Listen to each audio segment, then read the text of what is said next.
हाय, बात हो रही थी rate of the chemical reaction में रेट लॉ और रेट इक्वेशन की। और अगर मैं बात करूं रेट इक्वेशन में मजीद कुछ तो मैं ये कहूंगा कि rate of the chemical reaction क्योंकि डायरेक्टली प्रोपोर्शनल होता है रिएक्टेंट की कंसंट्रेशन के, तो मुझे एक्सप्लेन करना है क्वांटिटेटिवली कि कैसे कंसंट्रेशन का बढ़ना कोलियंस की सेंस में rate of the chemical reaction को चेंज करता है। बेटा ये बातें कोई मुश्किल नहीं है। Rate of the chemical reaction directly proportional to the concentration है, ये पीछे फैक्टर्स में मैं आप लोगों को बता चुका हूं। और जितने आप लोग कंसंट्रेशन बढ़ाओगे उतने नंबर ऑफ इफेक्टिव कोलियंस बढ़ेंगे जिन मॉलिक्यूल्स ने आपस में स्ट्राइक करना है। फ्रीक्वेंसी ऑफ द मॉलिक्यूल्स भी ऑफ कोर्स उनकी कंसंट्रेशन पर डिपेंड करता है। जितना क्राउड ज्यादा होगा उतने मॉलिक्यूल्स के कोलियंस के चांसेस भी ज्यादा होंगे और ऑफ कोर्स उतना ही उनका rate of the chemical reaction भी इंक्रीज होता चला जाएगा। क्यों ना एक एग्जांपल से आपको समझाऊं। यार ये मैंने अभी आप लोगों को प्रीवियस वीडियो में बता कर गया, मैंने कहा मैंने रिएक्शन आपको बहुत मुख्तलिफ तरीकों से बताना है। नाइट्रोजन ऑक्साइड का हाइड्रोजन की गैस के साथ रिएक्शन करके वाटर और नाइट्रोजन गैस का बनाना, और ये टेबल आप लोगों को मुख्तलिफ कंसंट्रेशन शो कर रहा होगा। बेटा फिर वही बात, ये भी मैं आपको बात बताना चाह रहा हूं कि जैसे जैसे मैं कंसंट्रेशन बढ़ाता चला जाऊंगा रेट भी बढ़ता चला जाएगा क्योंकि इफेक्टिव कोलियंस बढ़ते चले जा रहे हैं। और इसके अकॉर्डिंगली आप लोग अगर यहां पर जो है वो रिलेटिवली देखेंगे तो रेट में फिर इंक्रीज आ रहा होगा चेंज कंसंट्रेशन करने की वजह से। तो क्या बात है करें, as soon as you will increase the concentration rate of the chemical reaction will increase। so ये ओवरऑल हमारे पास रिएक्शन का जो मैकेनिज्म है ये एक चीज को सजेस्ट कर रहा है कि बेसिकली अब मैं ऑर्डर की तरफ अगर जाऊंगा तो मैं आप लोगों को ये बताऊंगा कि रिएक्शन एक स्टेप में नहीं बल्कि दो स्टेप्स में कंप्लीट हो रहा है। आप लोग देखें, फर्स्ट ऑफ ऑल ये रिएक्शन जो मैंने प्रीवियस आपको बताया है इस रिएक्शन की बात हो रही है बेटे, और ये रिएक्शन इस वक्त दो स्टेप्स में आप लोगों के सामने कंप्लीट होगा। एक स्टेप में नाइट्रोजन ऑक्साइड 1 मोल हाइड्रोजन के साथ रिएक्शन करके स्लो रिएक्शन के थ्रू नाइट्रोजन गैस और हाइड्रोजन परऑक्साइड में कन्वर्ट होगा और उसके बाद hydrogen peroxide further 1 mole of hydrogen को रिएक्ट करके वाटर में कन्वर्ट होगा। जरा ओवरऑल रिएक्शन निकाल के देखिए क्या बनता है। और ओवरऑल रिएक्शन निकालने का आप लोगों को रूल तो बहुत अच्छे तरीके से पता होगा। एक इक्वेशन के रिएक्टेंट वाली साइड पे अगर कुछ पड़ा हुआ दूसरी इक्वेशन के प्रोडक्ट वाली साइड पे पड़ा हो तो आप कैंसिल आउट कर सकते हैं। तो ये हाइड्रोजन परऑक्साइड से कैंसिल, रिमेनिंग में आया मेरे पास 2NO गैस और हाइड्रोजन गैस। स्लो रिएक्शन था या फास्ट था, अब ये ओवरऑल रिएक्शन हम लोग फाइंड आउट कर रहे हैं इसका N2 प्लस 2H2O। सो अब आप लोगों के सामने इस वक्त ये जो मैंने रिएक्शन शो किया है ये 2H2O हो जाएगा। सो बेटा ये ओवरऑल रिएक्शन है। इस ओवरऑल रिएक्शन के अकॉर्डिंगली अगर आप लोग ऑर्डर फाइंड आउट करने जाओगे तो ऑर्डर वाले टॉपिक में जाकर इसी रिएक्शन को आप लोगों के साथ डिस्कस करूंगा। लेकिन यहां पर क्या बताना चाह रहा हूं कि अगर एक केमिकल रिएक्शन एक से ज्यादा स्टेप्स में हो रहा होता है तो slow step is the rate determination step. ये हम लोग बात पहले भी थोड़ी सी डिस्कस कर चुके हैं। If a chemical reaction occur in more than one step, then the slow step is the rate determination step। इस रिएक्शन का ये स्लो स्टेप होगा और actual rate of the chemical reaction भी अगर आप लोग फाइंड आउट करना चाहते हो तो रेट इक्वेशन भी यहीं से डिराइव करोगे। इसी स्लो स्टेप को आप रेट इक्वेशन डिराइव करने के लिए यूज करोगे, यानी कि आप लोग NO का स्क्वायर और हाइड्रोजन आयन की कंसेंट्रेशन यहाँ पर यूटिलाइज करोगे। ठीक है बेटा, अगर आप इस ओवरऑल रिएक्शन को चेक करते हो तो यहां से तो आप लोग बिल्कुल भी नहीं रेट इक्वेशन फाइंड आउट कर सकते हो, ना ही ऑर्डर फाइंड आउट कर सकते हो। ऑर्डर और रेट इक्वेशन फाइंड आउट करने के लिए बकायदा एक्सपेरिमेंट करवाना पड़ता है, रिएक्शन का मैकेनिज्म चेक करना पड़ता है, ये देखना पड़ता है कि rate of the chemical reaction किन किन रिएक्टेंट की कंसंट्रेशन पर डिपेंड कर रहा है और किस किस एक्सपोनेंट के अकॉर्डिंगली डिपेंड कर रहा है। सो ये बात अभी जस्ट आप लोगों के साथ ओवरऑल रिएक्शन के हवाले से तय हुई और ये दो स्टेप्स में कंप्लीट हो रहा था।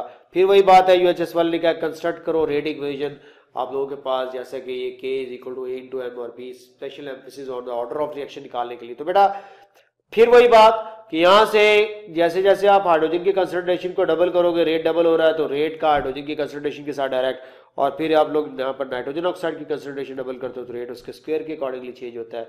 तो ये आप लोगों ने ओवरऑल रेट इक्वेशन निकाली जो मैं पहले डिस्कस कर चुका हूँ। रेट डिटर्मिनेशन स्टेप का भी बता चुका हूँ, slow step rate determination step है। एक और एग्जांपल उन्होंने यहाँ पर डिस्कस किया है, नाइट्रोजन डाइऑक्साइड का कार्बन मोनोऑक्साइड के साथ रिएक्शन करके नाइट्रोजन ऑक्साइड और कार्बन डाइऑक्साइड बनाना।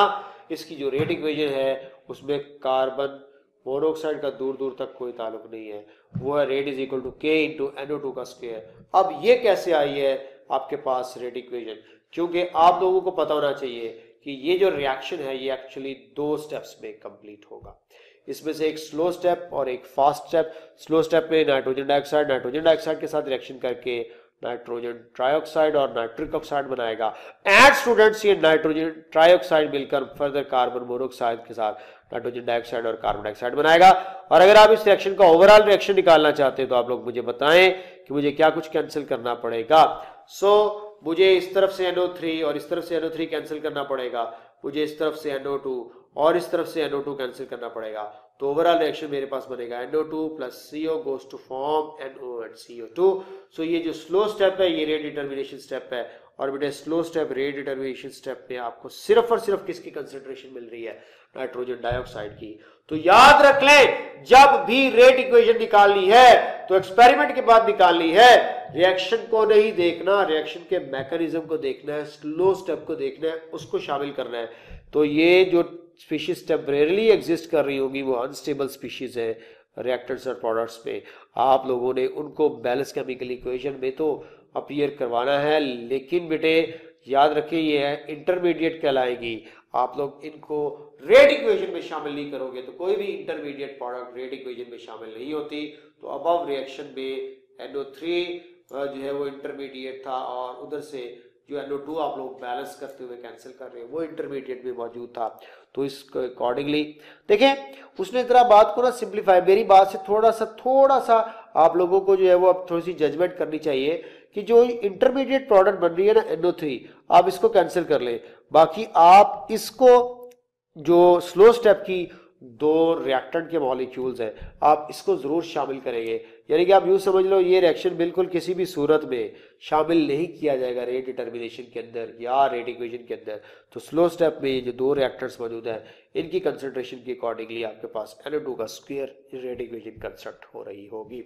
तो स्पेसिफिक रेट कांस्टेंट क्या होता है, रेट कांस्टेंट क्या होता है बेटा आपको पता ही है कि रेट कांस्टेंट हम लोग के को बोलते हैं जब आप लोग किसी भी केमिकल रिएक्शन में rate of the chemical reaction को डायरेक्टली प्रोपोर्शनल लिखोगे concentration of A and concentration of B के साथ, तो प्रोपोर्शनलिटी खत्म करोगे तो के आ जाएगा। इसको प्रोपोर्शनलिटी कांस्टेंट भी कहते हैं, रेट कांस्टेंट भी कहते हैं और इसको STP पर मेजर किया जाता है जो कि उसी तरह 25 degree Celsius and 1 atmospheric pressure के अकॉर्डिंगली देखा जाता है। और बेटा इसको हम लोग जो है वो रेट कांस्टेंट भी कहते हैं और ये रेट कांस्टेंट रेट इक्वेशन में हमारे पास बैलेंस्ड इक्वेशन की बेस पर फाइंड आउट किया जाता है और रेट लॉ बेसिकली एक्सपेरिमेंट्स की बेस पर बेटे फाइंड आउट किया जाता है। के को हम रेट कांस्टेंट और वेलोसिटी कांस्टेंट का नाम भी दे सकते हैं। इसको स्पेसिफिक तब कहना है जब concentration of reactants are taken as unity 1।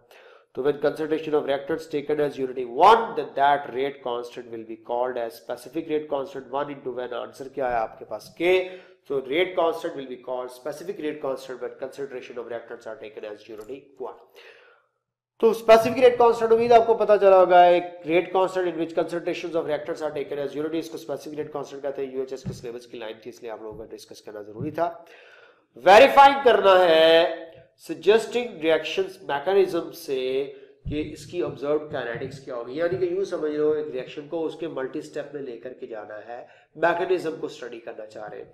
वही रिएक्शन बेटे आप लोगों के पास जो पीछे मैंने रिएक्शन डिस्कस किया था जो कि 2 स्टेप्स के अंदर कंप्लीट हो रहा है, इसमें स्लो स्टेप को आप रेट डिटर्मिनेशन स्टेप कंसिडर करेंगे और यहाँ पर नाइट्रोजन ऑक्साइड की कंसंट्रेशन का स्क्वायर और हाइड्रोजन की कंसंट्रेशन के डायरेक्टली प्रोपोर्शनल हो the rate of the chemical reaction. तो उसके अकॉर्डिंगली ये बात बेटे मैं अब आपको मतलब सेकंड टाइम ये बात अब आप लोगों को बताई जा रही है। Rate of the chemical reaction directly proportional to the square of the concentration of NO है, तो यहाँ पे रेट कांस्टेंट लगाते हुए NO का स्क्वायर करते हुए ओवरऑल आप लोगों के पास ये रेट इक्वेशन बनेगी जिसको हम लोग जो है वो अगर ऑर्डर में शामिल करना चाहेंगे तो ये जिसको एक्सपोनेंट्स है इसको सम अप कर देंगे। तो यहाँ पे एक्सपोनेंट्स का सम देखें 1 + 2 तो हमारे पास क्या आ रहा है 3, क्योंकि मैं आगे ऑर्डर ऑफ द रिएक्शन की तरफ ही बढ़ना चाहूंगा लेकिन चंद कैलकुलेशंस आपको करवा दूं।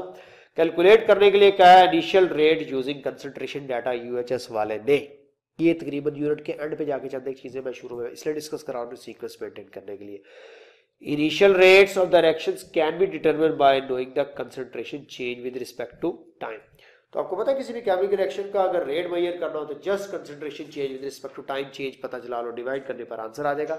Example example example, hydrogen iodide decompose हो रहा है हाइड्रोजन एंड आयोडीन गैस के अंदर। कहते हैं कि 110 सेकेंड्स में 0.027 moles of hydrogen iodide undergo decomposition.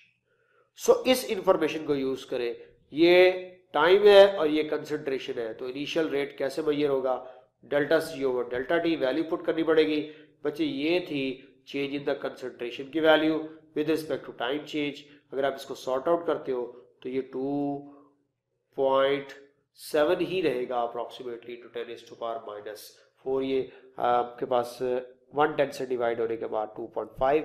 और देखो ना वैल्यू आप लोग उसी के अकॉर्डिंगली एडजस्ट कर सकते हैं। यहाँ पे आप लोगों को सिंपल सी चीज में रखिएगा और यहाँ पे यूनिट्स आएंगी मोल पर डेसीमीटर क्यूब पर सेकंड जो कि रेट का यूनिट है। तो ये आसान सी वैल्यू है, डेल्टा सी दिया होगा, डेल्टा टी के साथ डिवाइड करके इनिशियल रेट फाइंड आउट करना होगा।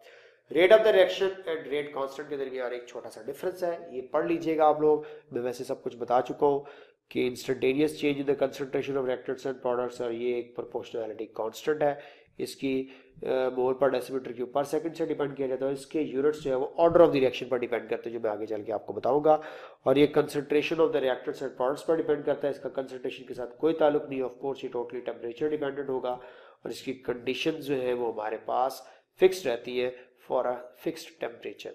इस रिएक्शन में आपके पास ये रेट ऑफ रिएक्शन है, और अगर आप लोग यहाँ पे rate constant of the reaction देखना चाहते हैं तो ये हमारे पास क्या होगा, के कैलकुलेट करना है rate constant from the given data. Specific rate constant और velocity constant of the reaction calculate करना हो तो आइए एक छोटा सा न्यूमेरिकल सॉल्व करते हैं। रेट ऑफ द रिएक्शन बेटे आपको दिया हुआ है 0.0725। बेटा ये जितने भी न्यूमेरिकल्स करवा रहा हूँ ये पेपर में आ चुके हैं। ये है rate of the chemical reactions की वैल्यू, और जब 0.003 मोल्स हाइड्रोजन के रिएक्ट करे 0.006 मोल्स ऑफ नाइट्रोजन ऑक्साइड, तो इस रिएक्शन के लिए आप लोग ये रेट इक्वेशन पहले ही जान चुके हो। तो रेट कांस्टेंट के की वैल्यू कैलकुलेट करनी है, कर लोगे कैलकुलेट, वैल्यूज पुट करनी है। रेट की वैल्यू गिवन, हाइड्रोजन और नाइट्रोजन ऑक्साइड की वैल्यू गिवन, जस्ट ये इक्वेशन है। यहां से बेटे क्या करें आप लोग, बराए मेहरबानी ये जो कंसंट्रेशन इधर मल्टीप्लाई हो रही है इधर रेट के साथ जाकर डिवाइड कर दो। अब रेट की वैल्यू पुट करो और कंसंट्रेशन की वैल्यूज पुट करो, 0.006 का स्क्वायर कर दोगे 0.003 ऐसा इस तरह मौजूद रहेगा। और अगर आप इसको सिंपल वे में सॉर्ट आउट करते हो, जो आप लोगों का काम है सॉल्व करना, तो आप लोग ये फाइंड आउट कर सकते हो, जो कि यहां पर होगा आप लोगों के पास रेट कांस्टेंट के की वैल्यू।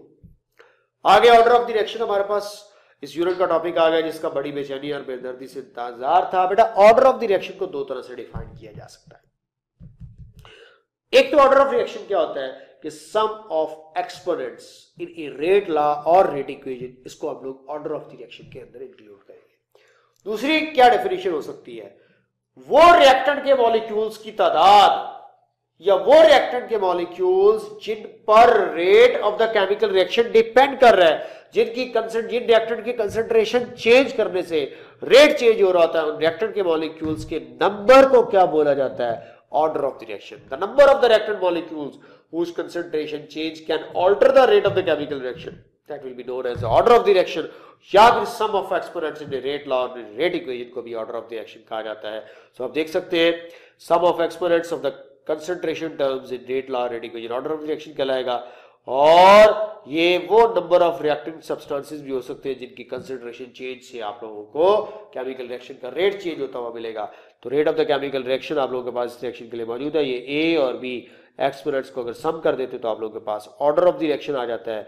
और ऑर्डर ऑफ द रिएक्शन जरूरी नहीं है कि बेटा हमेशा coefficients of the balanced equation से डिराइव किए जाए, ये बाकायदा तौर पर एक्सपेरिमेंट के थ्रू कैलकुलेट किया जाता है और एक्सपेरिमेंटल वैल्यू होती है। ऑर्डर ऑफ द रिएक्शन एक एक्सपेरिमेंटल क्वांटिटी है। अगर power of the concentration of reactants other than A और बी हो तो बेटा ये आपके पास एम और एन दोनों को सम करने पर ऑर्डर आ जाएगा। ये एक्चुअली एम और एन डिपेंड कर रहे होते हैं कि किस लिहाज से किस अंदाज से, किस एक्सपोनेंट्स के थ्रू, या एक्सपोनेंशियली कैसे कंसंट्रेशन के साथ रेट चेंज हो रहा है, या कैसे आप लोगों को रिएक्टेंट की कंसंट्रेशन चेंज करने पर रेट में चेंज मिल सकता है। जब ये सारा कुछ करने के बाद बाकायदा तौर पर आप एक एक्सपेरिमेंट के बाद रेट इक्वेशन बनाओगे तो फिर उस रेट इक्वेशन में आप इन एक्सपोनेंट्स का सम करके ऑर्डर ऑफ द रिएक्शन निकाल सकते हैं।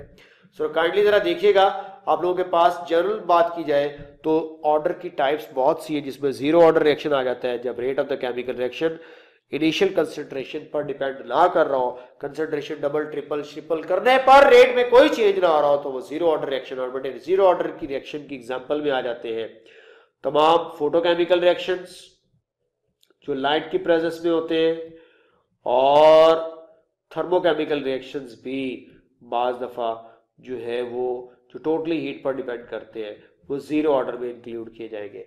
ऐसे reaction like photosynthesis is the zero order reaction. जब rate of the chemical reaction किसी भी रिएक्टेंट की कंसंट्रेशन पर डिपेंड करने के बजाय किसी और फैक्टर पर डिपेंड कर रहा हो तो उस वक्त वो जीरो ऑर्डर रिएक्शन कहलाएगा। इसमें एक्सपोनेंट की पावर आप लोग जीरो कंसिडर करेंगे। फर्स्ट ऑर्डर में बेटे अगर आप लोग डबल करते हो कंसंट्रेशन और रेट भी डबल हो जाता है तो ये हमारे पास फर्स्ट ऑर्डर रिएक्शन को इंडिकेट कर रहा होगा, जिसमें आप लोगों को मैथमेटिकली ऐसे रिप्रेजेंट करना पड़ेगा। और अगर मैं सूडो ऑर्डर की बात करता हूं बेटा, याद रखिए रिएक्शन के अंदर दो रिएक्टेंट्स मौजूद है, दोनों में से एक अगर एक्सेस में मौजूद है, एक अगर लिमिटिंग रिएक्टेंट है, तो एक्सेस रिएक्टेंट पड़ा रहने के बावजूद अगर लिमिटिंग खत्म हो जाए तो रिएक्शन आगे प्रोसीड नहीं करता। प्लीज दैट मुझे कह देना चाहिए कि rate of the chemical reaction depend करता है concentration of the limiting reactant पे, एक्सेस रिएक्टेंट की कंसंट्रेशन पे rate of the chemical reaction depend नहीं करता। तो मुझे कह देना चाहिए कि excess reactant will not include in the rate equation and even then not include in the order determination। तो excess reactant को आप ना तो order determination में शामिल करोगे ना rate determination में शामिल करोगे। So ये just as a reactant molecule के तौर पर कंसिडर किया जाएगा, मगर ये order या rate equation के अंदर include नहीं किया जाएगा। तो I was talking about a pseudo order reaction। Let's suppose आप लोगों को आगे examples भी देखने को मिल रही है कि अगर मैं ये कहता हूं कि एक रिएक्शन है, जनरल से रिएक्शन की बात कर लेता हूं बेटे, A plus B plus C goes to form product. तो यहां पे अगर मैं आपसे ये कहता हूं कि यार सी जो रिएक्टेंट है ये एक्सेस में मौजूद है, तो बताएं कि इस रिएक्शन का रेट किस पर डिपेंड करता है। आप लोग directly proportional to the concentration of A and concentration of B कर देंगे, लेकिन बेटे आप कंसंट्रेशन ऑफ सी के साथ जीरो यूज करोगे क्योंकि ये एक्सेस रिएक्टेंट था। एक्सेस रिएक्टेंट को हम लोग कभी भी रेट इक्वेशन या रेट लॉ डिराइव करने के लिए जो है वो यूज नहीं कर सकते, और ऑफ कोर्स फिर उसको ऑर्डर ऑफ रिएक्शन में भी शामिल किया जाएगा। इस रिएक्शन में अगर आप विद रिस्पेक्ट टू सी बात करते हैं कि सी को भी अगर शामिल कर लिया जाए तो हमारे पास तीन रिएक्टेंट्स की बेस पर थर्ड ऑर्डर रिएक्शन है, लेकिन क्योंकि सी एक्सेस में था इसको निगलेक्ट करने पर अब ये हमारे पास सूडो सेकंड ऑर्डर रिएक्शन कहलाएगा। ये अब थर्ड ऑर्डर नहीं रहा, ये सूडो सेकंड ऑर्डर रिएक्शन है क्योंकि इसमें एक रिएक्टेंट हम लोगों ने स्किप कर दिया, और उस रिएक्टेंट को स्किप करने का पर्पस क्या था कि that reactant is actually present is in excess. तो excess reactant mostly order determination में शामिल नहीं किया जाता। इस तरह बेटे सेकंड ऑर्डर रिएक्शन में आपको एक्सपोनेंट 2 मिल रहा होगा कि अगर आप कंसंट्रेशन को डबल कर दे तो रेट 4 टाइम्स इंक्रीज हो जाए, तो ऐसे केमिकल रिएक्शन को हम लोग सेकंड ऑर्डर कंसीडर करेंगे। आप देखिए बेटे मैं कंसंट्रेशन डबल करने जा रहा हूं आप लोगों के सामने। कंसंट्रेशन डबल करने पर रेट ऑफ कोर्स मेरे पास 4 टाइम्स इंक्रीज हो रहा होगा क्योंकि 2 का स्क्वायर 4 होता है, और इस तरह अगर कंसंट्रेशन डबल करने पर रेट 8 टाइम्स इंक्रीज हो रहा हो तो बेटे वो थर्ड ऑर्डर रिएक्शन भी आप लोग इंक्लूड कर देंगे। सो ये कंसंट्रेशन डबल हुई तो रेट 2 इंटू 2 इंटू 2 देखे तो 8 टाइम्स इंक्रीज हो गया, तो 8 टाइम्स ये रेट का इंक्रीज होना थर्ड ऑर्डर रिएक्शन है, 4 टाइम्स इंक्रीज होना सेकंड ऑर्डर रिएक्शन है, डबल हो जाना थर्ड ऑर्डर डबल हो जाना फर्स्ट ऑर्डर रिएक्शन है, और बिल्कुल अनचेंज रहना जीरो ऑर्डर रिएक्शन है। तो ये कुछ ऑर्डर ऑफ द रिएक्शंस है जिनकी टाइप्स मैंने आप लोगों के साथ डिस्कस की है।